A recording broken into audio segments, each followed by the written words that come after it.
Hello again. Well, doesn't look like Obama's going to get a whole lot of support from the Democratic Party. At least all of those folks that are coming up for re-election in the midterms, they're all distancing themselves from Obama and Obamacare. I got to believe that the forces behind Obama aren't very happy with what he's done as far as Obamacare is concerned. What it's really done is fragmented the party. It's fragmented the country. And there's so many people that don't even have a clue as to how it's going to affect them. And that was done intentionally by design, where Obama held off on employee mandate. I did a video a little while ago, and I talked about how if a company has plans, unique healthcare plans for their executives, well, guess what? Little clause in Obamacare says they have to make that same plan available to everyone. Yeah. Jewels keep popping out of this monstrosity. None of them are of benefit to the American people. Personally, I can't understand how it's still running, irrespective of the money that's being thrown at it. What did I hear?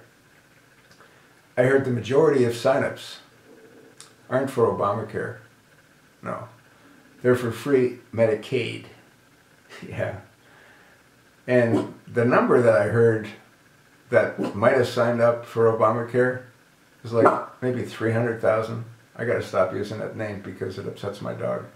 I apologize, buddy. Anyway, the real number is probably 300,000 that have again signed up. Now it's important that you understand signing up doesn't mean that they have the policy.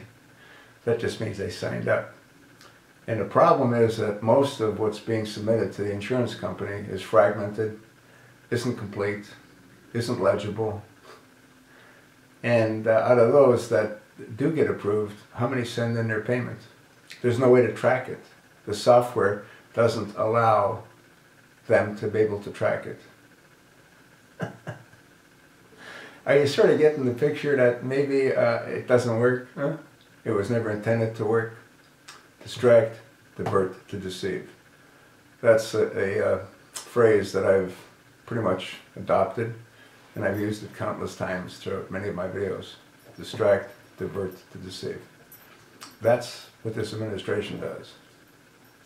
Once again, the force behind Obama cannot be very happy, especially because they see that the Democrats are starting to fragment. And if the Republicans play their cards right, and if they maintain the House of Representatives, do a little bit of fine-tuning in the House, like getting rid of John Boehner, or John Boehner, however he prefers to be called, and if they take the Senate, it'll be lights out for the Democratic Party. That's what I think is going to happen, because people are tired of being screwed.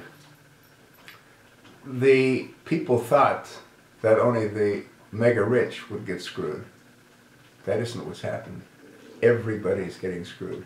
When Obama goes to tax the coal industry through EPA, and it puts tens of thousands of coal miners out of work, and it increases your utility bill for electricity, everybody is impacted. You know, Obama likes to take credit for having saved the automotive industry. Well, he did save it, but not for us. He saved it for China. 7 out of 10 cars made by General Motors are made in China. Yeah. I don't even know how many people work in the automotive industry for General Motors in comparison to how many work for them in Japan, in China. That's where the cars are being produced. That's where the design center is moving to. Detroit is a wasteland. That's what Detroit has become, a total wasteland. And you know what? Other states are going to follow, mainly the blue states, because of their incredibly inept leadership. Like the incredibly inept leadership coming out of that Oval Office. Barack Hussein Obama. How insane were the people to allow this to happen? Well, they did it to themselves. They did it to themselves. That's what I think. So what do you think?